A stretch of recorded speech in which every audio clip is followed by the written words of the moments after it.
얘들아, 지난 시간에 배운 사대교회 생각 좀 나니? 사대? 사대교회. 사대교회 좀 이름이랑 비슷한 것 같아요. 사치스럽고. 약간 사치스러운데. 사치스러운데. 않고. 대수롭지 않고. 사치. 대먹지 그래, 않고. 맞아. 대먹자 그렇지. 책망 받고. 그렇지. 뭐야. 역시 돈이랑 이런 편안한 마음이 있으면 그렇게 되나 봐.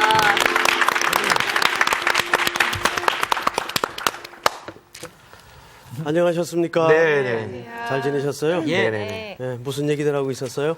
지난 배운 연습하고 있었어요. 사대교회. 예, 사대교회 어떤 교회? 복수 열심히들 하셨네. 네. 자, 지난 시간에 마지막 그 배운 교회 이름이 뭡니까? 사대교회. 사대교회. 자, 이게 몇 번째 교회였죠? 네 번째인가요? 그렇죠. 5번째요. 다섯 그렇죠. 번째구나. 다섯 번째. 부사. 자, 우리 7교회 한번 이름을 먼저 한번 외워보십시다. 첫째, 에베소. 그다음에 두 번째, 서머나. 세 번째, 거바모. 네 번째. 두아디라. 아유, 열심히들 하셨네. 그다음에 다섯 번째, 사대. 사대. 오늘 배울 내용이 빌라델비아. 다음 시간에 배울 내용이 라오디게아. 그러면 이제 7교회가 끝이 납니다. 네. 네, 지난 시간에 사대교회 특징이 뭐였어요? 사치와 향나. 사치스러운 대. 또 시작이다. 우리 김상훈 학생 네. 사대교회 특징이 뭐였어요? 우선 사치스럽습니다. 네, 맞죠? 네. 사치스럽고 또 부자 동네. 같은 얘기를 아니야, 이렇게. 동네도 부자는. 최대 금 생산지. 그렇죠. 그렇지. 아, 금생산지. 네. 그러다 보니까 이 지역은 많은 열강들이 역사를 통해서 침략을 했죠. 네. 그렇죠. 이 지역 자체에 많은 금맥이 감추어져 있었기 때문에 그래서 여기 사는 사람들은 돈은 많았는데 항상 이 전쟁이라는 지정학적인 위치 때문에 풍파에 많이 시달리면서 그 내면에는 뭐가 있었어요? 그 종교적 허기, 네. 종교적 허기가 자리 잡고 있었어요. 이것이 옳은 방향으로 하나님을 찾은 게 아니라 이 종교심이 뭐와 맞물렸습니까? 많은 우상을 섬기는 것들과 맞물렸습니다. 그래서 이 사대교회는 내가 살았다 하는 이름은 가졌으나 실상은 죽은 자로다. 책망을 받았죠. 오늘의 말씀 요한계시록 9강 열린 문 교회 송태구 목사님 강의 시작해 주세요. 자, 오늘 이제 공부할 교회가 아주 아름다운 이름을 가졌는데 맞나요? 빌라델비아. 빌라델비아 교회. 이 빌라델비아라는 말은 이름 뜻이 뭐냐 하면 형제 사랑이라는 뜻입니다. 형제 사랑. 아름답죠? 네. 형제 사랑이라는 뜻입니다. 그래서 오늘 그 부분을 공부하기에 앞서서 우리 학생들하고 한번 성경을 먼저 좀 읽고 시작을 하십시다. 7절을 보십시오. 7절을 저기 백원경 학생부터 한번 읽어주시겠어요? 네. 한 절씩 옆으로 쭉 읽어주시기 바랍니다. 빌라델비아 교회의 사자에게 편지하라. 거룩하고 진실하사 다윗의 열쇠를 가지시니 곧 열면 닫을 사람이 없고 닫으면 열 사람이 없는 그가 이르시되 볼지어다 내가 내 앞에 열린 문을 두었을 때 능히 닫을 사람이 없으리라. 내가 내 행위를 아노니 내가 작은 능력을 가지고도 내 말을 지키며 내 이름을 배반하지 아니하였도다. 보라, 사탄의 회당 곧 자칭 유대인이라 하나 그렇지 아니하고 거짓말하는 자들 중에서 몇을 내게 주어 그들로 와서 내 발 앞에 절하게 하고 내가 너를 사랑하는 줄을 알게 하리라. 내가 나의 인내의 말씀을 지켰은즉 내가 또한 너를 지켜 시험의 때를 면하게 하리니 이는 장차 온 세상에 임하여 땅에 거하는 자들을 시험할 때라. 내가 속히 오리니 내가 가진 것을 굳게 잡아 아무도 내 면류관을 빼앗지 못하게 하라. 이기는 자는 내 하나님 성전의 기둥이 되게 하리니 그가 결코 다시 나가지 아니하리라. 내가 하나님의 이름과 하나님의 성 곧 하늘에서 내 하나님께로부터 내려오는 새 예루살렘의 이름과 나의 새 이름을 그의 위에 기록하리라. 아멘. 아멘. 거기까지입니다. 자, 이 빌라델비아 교회가 이제 위치한 그 지역적 특징을 좀 먼저 소개를 받고 네. 여러분들이 그 배경적 맥락을 머릿속에 담고 본문을 다시 들여다보는 게 필요합니다. 우선 이 지역은 물론 이제 이 빌라델비아 지역뿐만 아니라 7교회가 위치했던 소아시아 지역 전체에 해당하는 말이기도 한데 AD 17년에 AD라고 할 땐 주후 17년을 얘기하죠. AD 17년경에 그 역사에도 남아있는 아주 큰 기록인데 엄청난 지진이 있었어요. 지진. 그래서 거의 이 지역이 초토화되다시피 했어요. 이때 제일 심했던 지역이 빌라델비아입니다. 그래서 빌라델비아는 지진의 피해가 극심했던 장소입니다. 지진이 AD 17년에 큰 빅뱅에 해당하는 지진이 지나간 이후에도 지진 다음에 오는 게 뭐죠? 여진이요. 여진이라고 있죠. 여진. 여진이 계속 있었어요. 그러니까 이 도시 사람들은 일상이 뭐냐 하면 이런 큰 지진을 겪고 나서 지진이 임하면 온 집안이 그때 당시 뭐 건축물들이 튼튼해봐야 뻔하잖아요. 흔들흔들 하는 거예요. 그러면 간단한 생필품만 가지고 밖으로 뛰쳐나가는 겁니다. 그래서 또 지진이 잠잠하면 다시 들어오고 이런 생활이 굉장히 익숙할 정도로 큰 지진과 이은 여진에 시달리고 있었어요. 이게 이제 이 당시 이 지역에 사는 사람들의 그 환경들이었습니다. 그리고 두 번째는 로마의 가장 중요한 통신로였습니다. 교통의 그 요충지다 이렇게 이해하면 돼요. 두 번째가 교통의 요지다. 그리고 세 번째가 여기 뭐가 많이 났는가 하면 포도. 예. 그래서 아주 그 포도주가 발달된 도시이기 됐어요. 포도주와 포도. 이런 이제 도시적 특징을 가지고 있었습니다. 여기 이제 한 가지 더 붙이자면 네 번째로 이 빌라델비아 지역이 갖는 특징이 혼합 종교.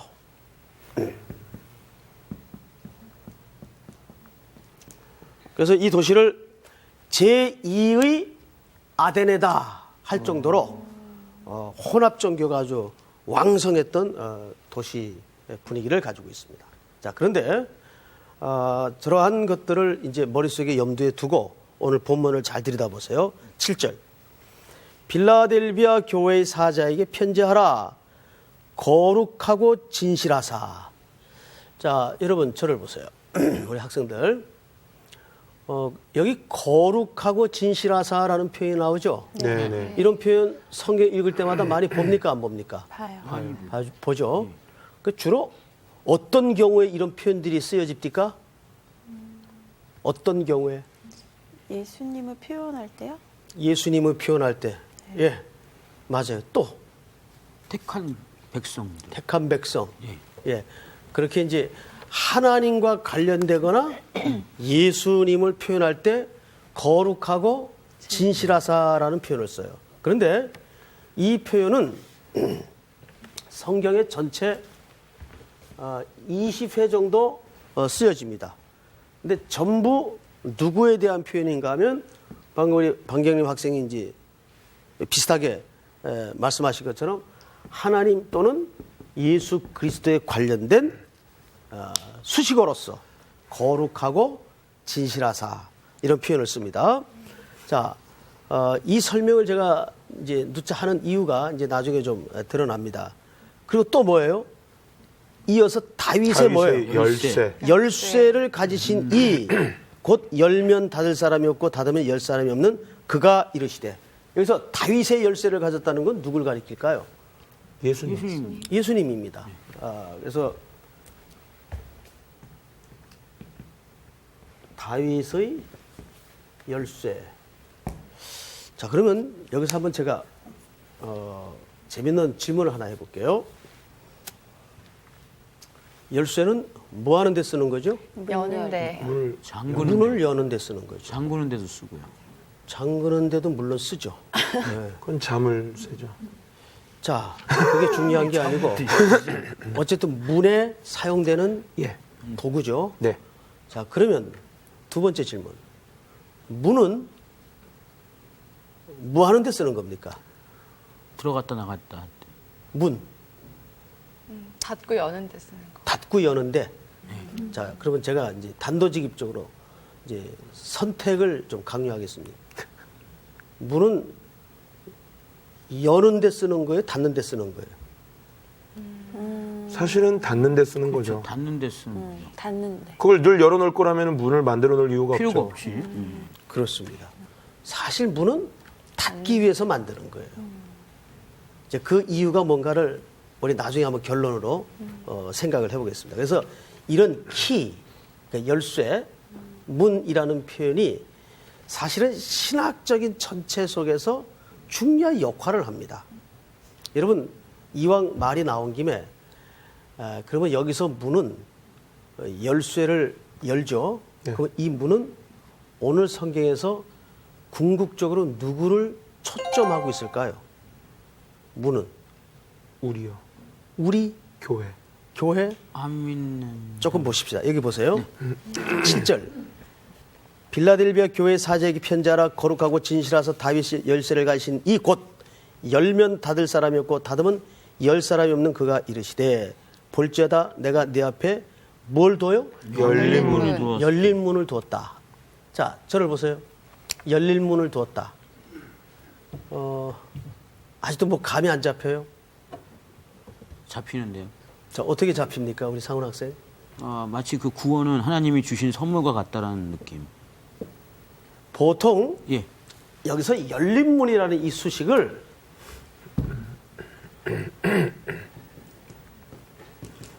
어떻게들 이해를 하냐면 기회가 열렸다. 무슨 복음의 기회가 열렸다. 일할 수 있는 기회가 열렸다.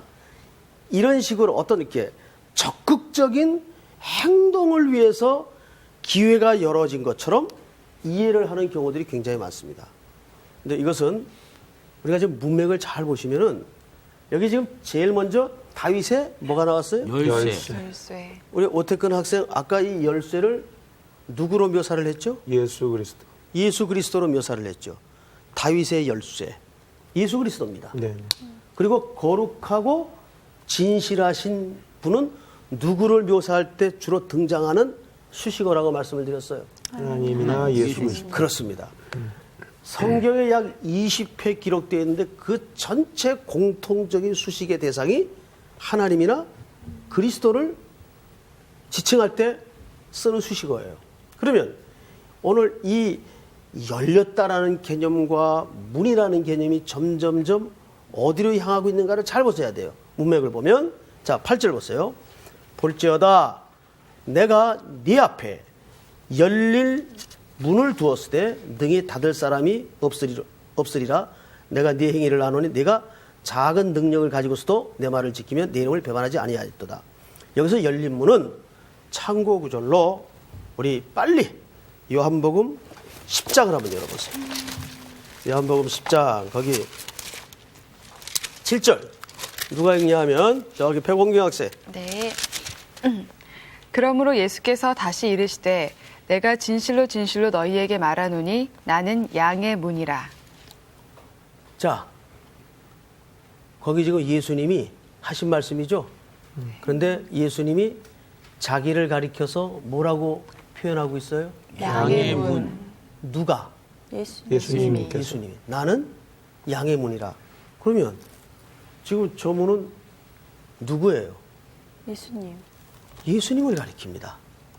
열린 문이라는 것은 구원을 준비하여 우리를 오늘도 오라 노른팔을 펴고 기다리시는 예수님 자신을 가리키는 거예요. 그러니까 여기서 열린 문이라는 표현은 무슨 소위 인간적이고 인본적인 개념처럼 뭐 적극적인 기회 이런 개념이 아니라 성경 전체 맥락에서 누굴 가리킨다고요?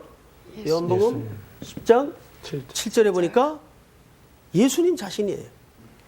제가 이제 시간이 없어서 앞에 6절은 떼고 읽었습니다만은 요한복음 10장 1절을 보세요. 내가 진실로 너에게 이르노니 거기를 오태근 학생이 한번 읽어보세요. 그 요한복음. 사이에 덮었어요. 빨리 제가 읽을까요, 그냥? 그냥 김상훈 학생이 예, 예. 읽으세요. 내가 진실로 너에게 이르노니 문을 통하여 양의 우리에 들어가지 아니하고 다른 데로 넘어가는 자는 절도며 강도요 문으로 들어가는 이는 양의 목자라. 자, 이 문이 누구시라고요? 아까? 예수님. 예수님이니까 문으로 들어가지 않은 사람은 전부 절도요, 강도라 그랬어요. 그러니까 이 예수 그리스도를 통해서 고백이 되지 않는 모든 것들은 가짜 구원이라 그 말이에요. 그러니까 이단이다 아니다를 엄하게 구분짓는 가장 중요한 처음 잣대와 마지막 잣대는 그리스도를 어떻게 고백하느냐. 이게 가장 중요한. 그래서 구원론의 가장 중요한 핵심은 기독론에서부터 출발합니다. 기독론은 누구에 대한 공부예요? 그리스도. 예수님에 대한 공부죠. 그걸 우리 기독론이라고 합니다. 그래서 기독론과 구원론은 맞물릴 수밖에 없어요. 그러니까 우리가 여기서 열린 문 하면은 이런 실질적인 문을 은유적으로 예수 그리스도를 설명하기 위해서 표현하는 거예요. 그러니까 우리가 구원을 얻으려면 오로지 누구를 통해서만 들어가요? 예수님. 예. 자, 한 군데 더 박경림 학생 사도행전 4장을 한번 열어보세요. 12절 읽어보세요. 다른 이로서는 구원을 받을 수 없나니 천하 사람 중에 구원을 받을 만한 다른 이름을 우리에게 주신 일이 없음이라 하였더라. 그 이름은 누구예요? 예수 예수 그리스도. 그리스도. 우리 전체 학생이 4장 12절만 다시 한번 합독합니다. 시작. 다른 이로서는 구원을 받을 수 없나니 천하 사람 중에 구원을 받을 만한 다른 이름을 우리에게 주신 일이 없습니다. 모든 인류의 유일한 문, 유일한 구원의 도구와 방법은 그리스도라는 문입니다. 그 문이 열린 문이에요. 믿습니까? 네. 자, 계시록을 다시 가서 보세요. 자, 8절.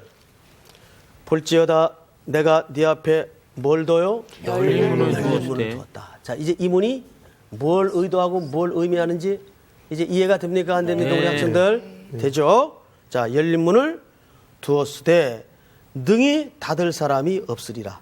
내가 네 행위를 아노니 내가 작은 능력을 가지고서도 내 말을 지키면 내 이름을 배반하지 아니하였도다. 자, 여기에서 무슨 능력이라고 묘사했죠? 작은 능력. 자, 이게 빌라델비아 교회에 임했던 칭찬의 핵심 내용이에요. 자, 우선 빌라델비아의 그 지역적 특징은 4가지 설명을 드렸어요. 네. 우리 한번 기억해 볼까요? 지웠으니까. 여기 지금 방금 뭐 썼던 거 기억납니까? 포도가 많고. 포도밖에 맞아. 포도. 지진, 지진. 또 교통의 요지. 옳지. 그다음 교통의 혼합 요지. 종교. 맞아, 혼합 종교. 아주 공부들을 잘하시네. 혼합 종교죠? 네. 네. 자, 4가지가 빌라델비아 교회가 위치한 지역적 배경이었어요. 자, 그런데 여기서 작은 능력으로 하나님의 말씀을 지켰다 그 말이죠. 자, 그런데 이게 무슨 뜻일까? 작은 능력이라는 거를 뭘 가지고 작은 능력이라고 묘사를 했을까요? 지금 말씀하신 그거하고 연결이 있는 건가요? 지금 저 4가지와 관계가 있는 건가요? 그러니까 선생님이 다시 재론을 했겠죠? 그런 것 그러셨겠죠? 태근 오빠는 항상 그걸 물어보죠. 아니 왜냐면 그렇지. 이제 가지치기를 해야 되겠죠. 저 중에 포도는 아닌 것 같고 우리가 좋아. 뭐 교통도 아닌 것 같고 혼합 종교와 관계된 것일 것 같은 느낌이. 혼합 종교라. 자, 우리 선생님 말씀을 들어볼까요? 그럴까요? 예. 자, 작은 능력의 의미가 뭘까요? 자, 보세요. 우선 이 배경을 생각하기 전에 작은 능력이라는 것은 이렇게 이해하면 안 됩니다. 이게 이제 세밀하게 조심해서 들어야 돼요. 지금부터 선생님이 설명하는 내용을. 그러니까 우리가 보통 작은 능력이지만 이거를 극복해냈다. 그러니까 어떤 인위적이고 인간적인 그 입지전적인 성공담을 얘기하기 위해서 대비해 놓은 묘사가 아니라는 얘기예요. 여기서 말하는 작은 능력이라는 것은 뜻밖에도 거의 무능력한 상태, 무능한 상태. 글자가 오늘 왜 이러나? 그러게요. 아니 늘 그러셨던 것 같아요. 마음이 급해서 그래요. 예. 혼합 글씨예요. 무능력한 상태.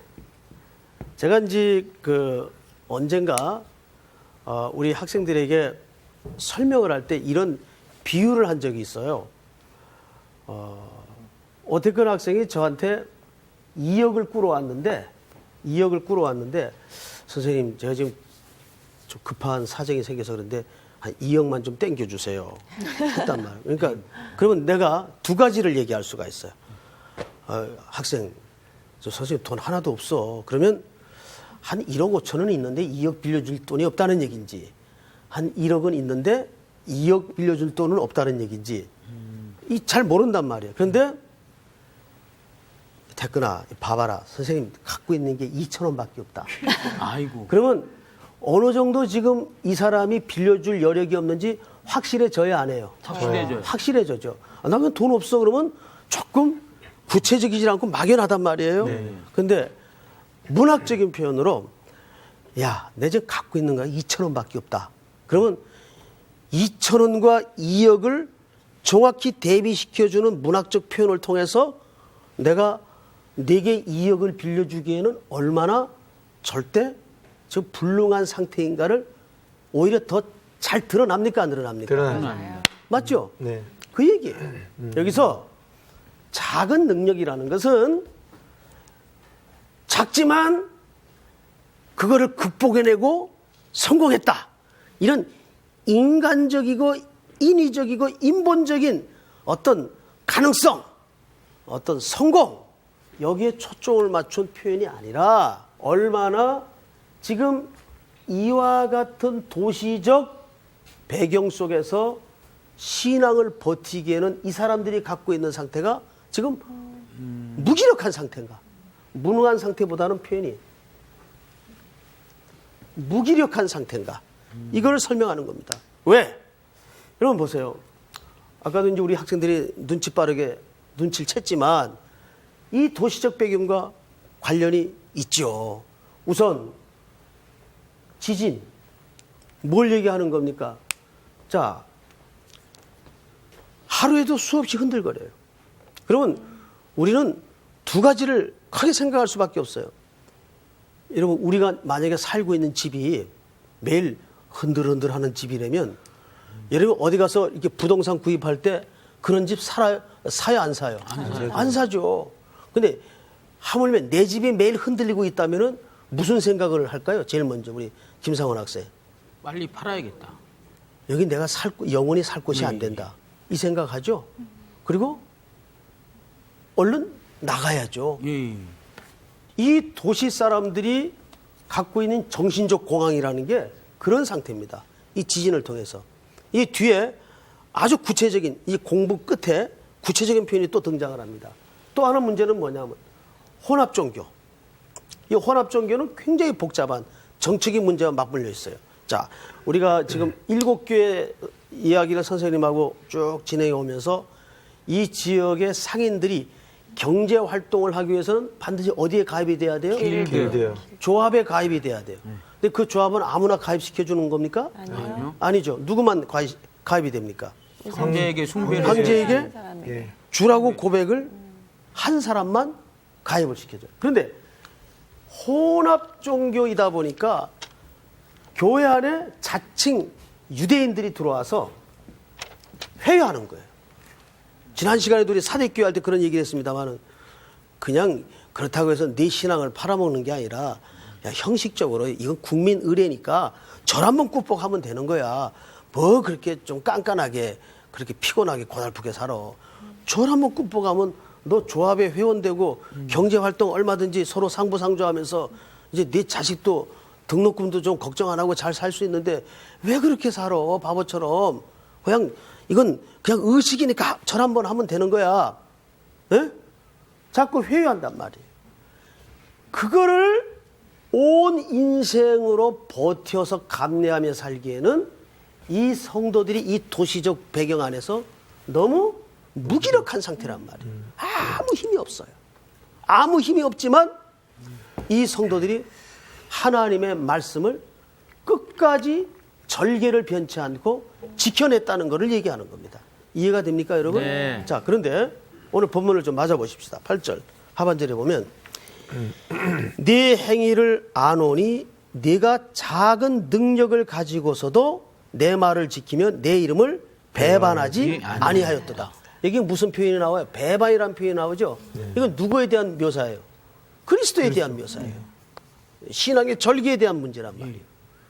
근데 정말 저 그리스도인들은 저런 도시적 배경 속에서 신앙의 절기를 끝까지 변질시키지 않고 산다는 것은 너무너무 어려운 상황이었습니다.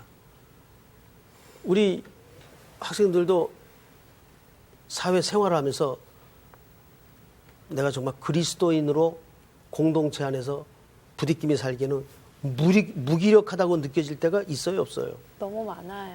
너무 많죠. 그럼에도 불구하고 버티는 거예요. 누가 그래요? 신앙생활은 싸우고 이기는 것보다는 누가 더 버티냐의 싸움이다. 정말 그런 것 같아요. 신앙생활은 내가 무너지지 않고 버티느냐의 싸움이에요.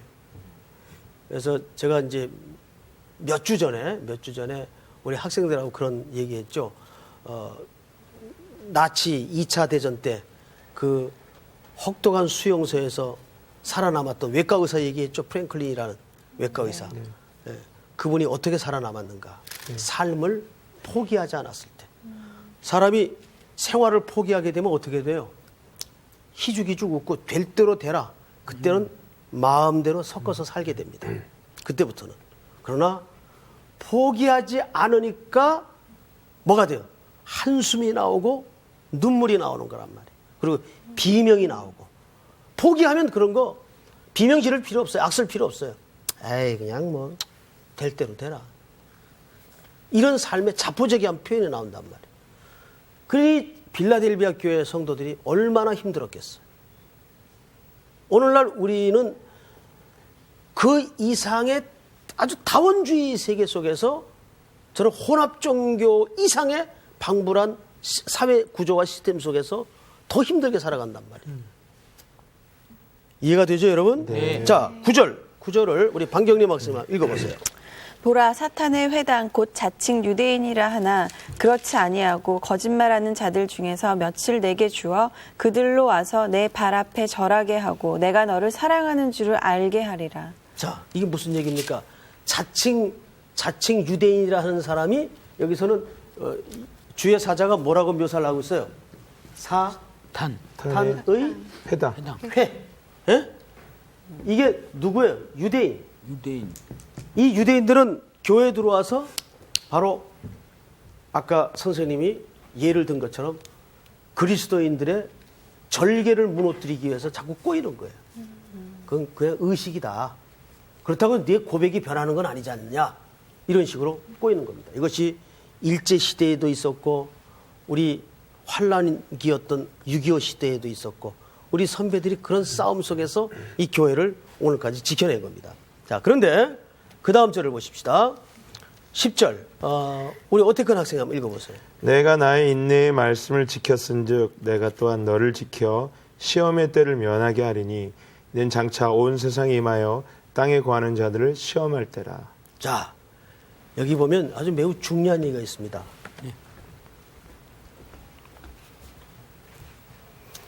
하나님이 우리를 시험합니까 안 합니까? 해요. 시험 한다. 또 해요 안 해요? 시험에는 두 가지 경우가 있습니다. 시험에는 첫째, 테스트. 그 다음에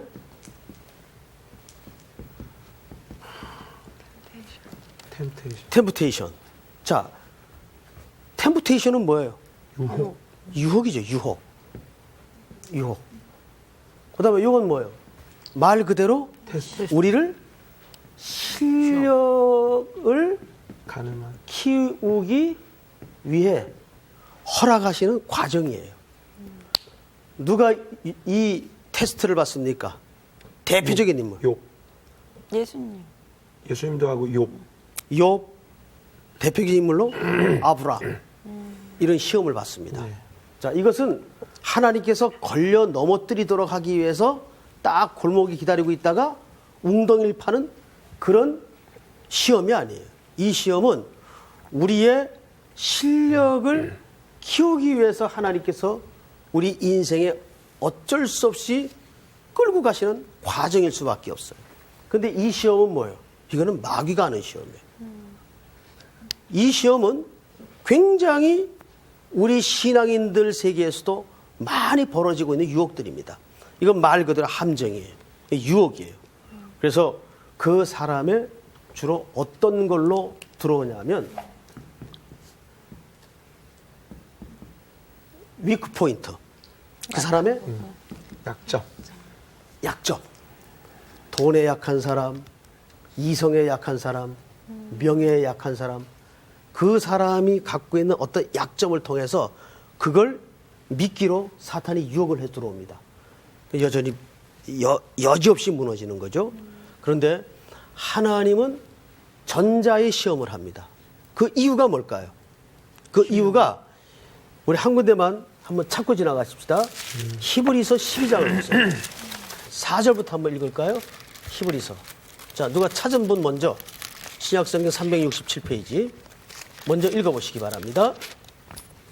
너희가 죄와 싸우되 아직 피 흘리기까지는 대항하지 아니하고 또 아들들에게 권하는 것 같이 너희에게 권면하신 말씀도 잊었도다 일렀을 때 내 아들아 주의 징계하심을 경히 여기지 말며 그에게 꾸지람을 받을 때에 낙심하지 말라. 자, 거기 보면 내 아들아 주의 뭐를 경히 여기지 말며 징계하심. 자, 보세요 여기. 호칭을 내 아들아 그래 놓고 뭘 한대요? 징계. 징계를 한대요. 여러분들 이 징계라는 말은 헬라 말로 파이 데이 안 이렇게 씁니다. 파이 데이 안. 우리 저기 어태근 학생이 파이 데이 안 어디서 이렇게 비슷한 그 용어 들은 예. 기억 안 납니까? 파이디온. 그렇죠. 아주 똑똑해요. 똑똑해. 파이디온이라는 말이 여기서 나옵니다. 네. 이 말은 무슨 얘기냐면 파이데안이라는 말은 곧 자녀를 만들어 가다 이 뜻입니다. 그러니까 징계는 소위 우리 한국 사람들이 이해하고 있는 퍼니시먼트. 그러니까 어떤 너 잘못했으니까 열대 맞아. 이건 체벌이에요. 이건 말 그대로 퍼니시먼트예요. 근데 우리 한국 사람들은 징계를 전부 그런 식으로 이해를 하고 있단 말이죠. 성경에서 말하는 징계라는 건 그런 개념이 아니에요. 뭘 만들어 간다고요? 피데이안이 아니고 파이데이안. 즉 자녀를 만들어 간다. 말하자면 son making. 자녀를 아들을 만들어 간다 그 말이에요. 아들을 만들어 가기 위해서는 그 아들을 건강하고 정상적인 인격으로 키우기 위해서는 많은 훈련과 힘든 과정이 필수적일 수밖에 없다는 거죠. 그래서 히브리서 12장이 고난받고 있는 성도들을 향해서 뭐라고 설명하는가를 잘 보십시다. 자, 5절을 보시면 내 아들아 주의 징계하심을 경히 여기지 말며 그에게 꾸지람을 받을 때 낙심하지 말라. 6절 오태근 학생 한번 읽어보세요. 주께서 그 사랑하시는 자를 징계하시고 그가 받아들이는 아들마다 채찍질하심이라 하였습니다. 분명합니까 안 합니까? 하죠. 그 다음에 7절을 저기 백원경 학생 한번 읽어보세요. 너희가 참음은 징계를 받기 위함이라. 하나님이 아들과 같이 너희를 대우하시나니 어찌 아버지가 징계하지 않는 아들이 있으리요. 8절 계속해서 징계는 다 받는 것이오늘 너희에게 없으면 사생자요 친아들이 아니니라. 네, 거기 언더라인을 놨어요. 징계는 다 받는 것이거늘 너희에게 없으면 뭐예요? 사생자요. 그리고 친아들이 아니라는 거예요. 그러니까 내 자녀가 된 이상은 내가 이 아이를 자녀 만들기 위해서 제재를 가할 땐 가하고 잘라내고 단호하게 말할 때는 말해야 되고 야단을 칠 때는 야단을 치고 채찍을 들 때는 채찍을 들 수밖에 없다는 거예요. 네. 왜? 내 자녀이기 때문에. 사랑하는 자녀이기 때문에. 자, 그래서 빌라델비아 교회를 다시 가서 보십시다. 10절을 보세요. 10절. 우리 저기 상훈 학생 한번 읽어볼래요? 내가 나의 인내의 말씀을 지켰은즉 내가 또한 너를 지켜 시험의 때를 면하게 하리니 이는 장차 온 세상에 임하여 땅에 거하는 자들을 시험할 때라. 네. 여기서 말하는 시험의 때는 우리에게 해당하는 저런 시험의 때가 아니라 최종적으로 우리는 그 시험을 여기서 면한다 그랬습니까? 이 시험을 받는다고 얘기했습니까? 면한다고. 면한다고 얘기했습니다. 우리가 여기서 이 사람들이 받는 시험은 종국적으로 멸망을 향하는 시험을 얘기하는 거예요. 그러나 작은 능력이고 무기력한 상태에 놓일 수밖에 없지만은 주의 말씀을 끝까지 변질되지 않고 지켰던 사람들은 이 시험을 면하게 한다는 얘기예요. 그리고 중요한 약속을 하나 하는데 자 11절을 보세요. 우리 저기 방경림 학생 읽어보세요. 내가 속히 오리니 내가 가진 것을 굳게 잡아 아무도 내 면류관을 빼앗지 못하게 하라. 이어서 계속 읽어주시기 바랍니다. 이기는 자는 내 하나님 성전의 기둥이 되게 하리니 그가 결코 다시 나가지 아니하리라. 내가 하나님의 이름과 하나님의 성 곧 하늘에서 내 하나님께로부터 내려오는 새 예루살렘의 이름과 나의 새 이름을 그의 위에 기록하리라. 자, 이 재밌는 표현이 하나 나오죠. 이게 어쩌면 오늘 아주 중요한 결론인데 새 예루살렘과 뭐요? 새 예루살렘과 뭐라 그랬어요? 새 이름. 나의 새 이름. 자 보세요. 아까 우리 공부 시작을 누구로부터 시작을 했죠? 누구로부터? 공부 시작을 예수님. 거룩하고 예, 예. 진실한 다윗의 열쇠를 가진 예수 그리스도. 이분이 새 예루살렘 그리고 새 하늘, 새 땅 그리고 새 이름을 우리에게 궁극적으로 선물할 겁니다. 그리고 우리는 그 안에 들어오지 않은 그리스도를 문으로 통과하지 않은 모든 사람들이 시험받는 시험에서는 우리는 면하게 될 겁니다. 그건 우리의 영역이 아니에요. 근데 중요한 것은 뭐냐면 거기서 기둥이라는 표현이 등장을 하고 기둥 다음에 무슨 표현을 하면 다시 나가지 않는다. 자, 어떻게 학생? 네. 절 잘 보세요. 왜 여기서 다시는 나가는 일이 없다. 이런 표현을 썼을까? 문하고 연관이 있나요? 물론 문하고 연관이 되죠. 되는데 조금 더 이렇게 넓게 한번 생각을 해보세요. 지진? 천국으로 생각을 한다면 지진. 네. 지진. 자, 지진하면 도시 사람들이 뭐가 일상사였죠? 도망가. 기둥이란 것도 그거군요. 그렇습니다. 이해가 됩니까 이제? 예. 자, 한번 종합해서 한번 오태근 학생이 얘기를 해봐요. 이제 더 이상 지진이 나도 네 집이 무너지지 않을 테니까 나갈 일도 없고 그 그렇죠. 기둥이 든든히 서 있을 거다. 이 땅에 도시 사람들이 경험했던 집은 늘 그런 집이었어요. 흔들리면 뛰쳐나가야 되고 늘 불안에 떨고 무너질 것을 염려했던 집이었어요. 그러나 마지막 다윗의 열쇠를 가진 예수 그리스도가 오시는 그날 새하늘 새 땅 새 이름이 우리에게 주어지는데 그 집은 기둥이 곧게 서 있는데 다시는 나가는 일이 없을 것이다. 표현이 나와요, 안 나와요? 나와요. 나오죠. 그거는 무엇을 염두에 둔 표현이었을까요? 예? 우리 김상훈 학생. 예수님의 재림. 아닙니다. 그 빌라델비아 도시가 안고 있는 늘 한시적이고 불안한, 늘 흔들거리는 것이 일상사였던, 그러니까 여러분 이 세상 것들이 사실은 지금도 눈에 보이는 지진은 없지만 늘 흔들거려요, 안 흔들거려요? 흔들거리죠. 뭐 주가가 막 올라갈 때는 야, 대박 터질 것처럼 저런 환호성을 지르다가 또 어느 행가는 예고도 없이 막 곤두박질을 하고 항상 이 땅에는 영원한 것이 있어요, 없어요? 없어요. 이게 빌라델비아 도시가 갖는 큰 메시지라고 말이에요. 예?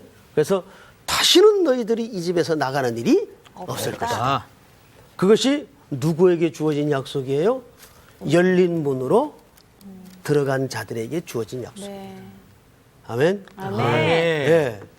자, 그러니까 여러분 이렇게 도시의 배경을 안고 본문을 보는 거하고 모르고 본문을 보는 거하고는 완전히 달라요. 하늘 땅만큼이나 큰 차이가 있단 말이에요.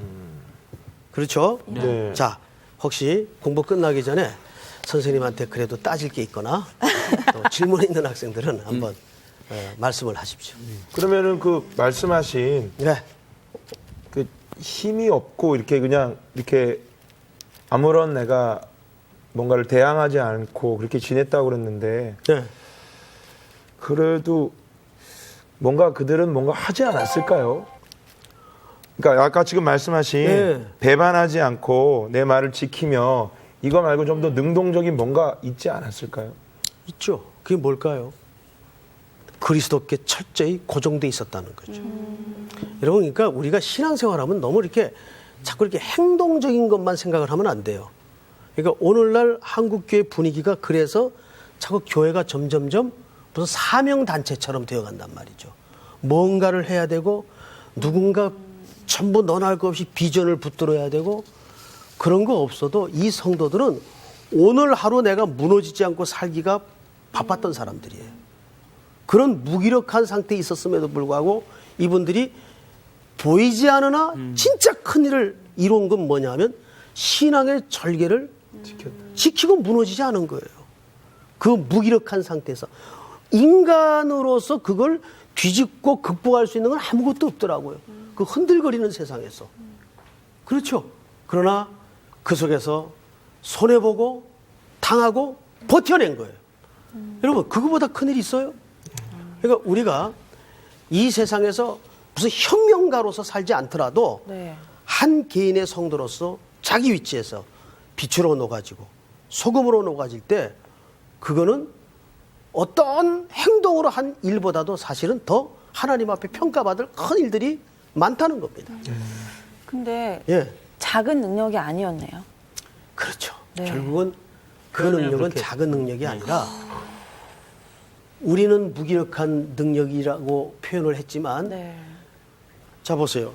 그리스도께 딱 접붙여지는 순간 그건 내 능력이 아니라 그때부터는 전능하신 분의 능력이 되는 거죠. 그렇죠? 네. 지푸라기가 연약하지만 철심하고 묶여져 있을 때는 누가 그 지푸라기를 꺾을 수 있겠어요? 마찬가지예요. 그러니까 우리 신앙생활은 내가 무엇을 자꾸 하느냐, 하나님 앞에 얼마를 벌어다 드리느냐 이런 쪽으로만 자꾸 돌아가는데 그게 아니라 얼마나 그리스도와 내가 딱 접붙여지는 싸움을 하느냐 이게 사실은 가장 큰 능력이라고 말이에요. 어떻게 보면 4대 교회는 그렇게 부유했는데도 책망을 받았는데 네. 어려운 환경 때문에 더 믿음을 지킬 수 있지 않았을까 참 싶은 그게 생각도 역설이에요, 드는데요. 사실은. 우리도 보면 그렇잖아요. 그냥 쪼들리고 공고해야 기도 한 짝이라도 더 나가서 하나님 앞에 하게 되거든요. 애 감기라도 걸려봐야 하나님 앞에 한 번 더 엎드리거든요. 그러니까 하나님께서 우리에게 아까 우리가 징계, 뭐 시험 이런 얘기를 했지만 그래서 우리에게 그런 과정을 자꾸 주시는 것 같아요. 안 그러면 인간은요, 생리적으로 자기가 스스로 발전을 해가지고 발동을 걸어서 하나님 앞에 나아가도록 이렇게 센 존재가 아니죠. 절대 아닙니다.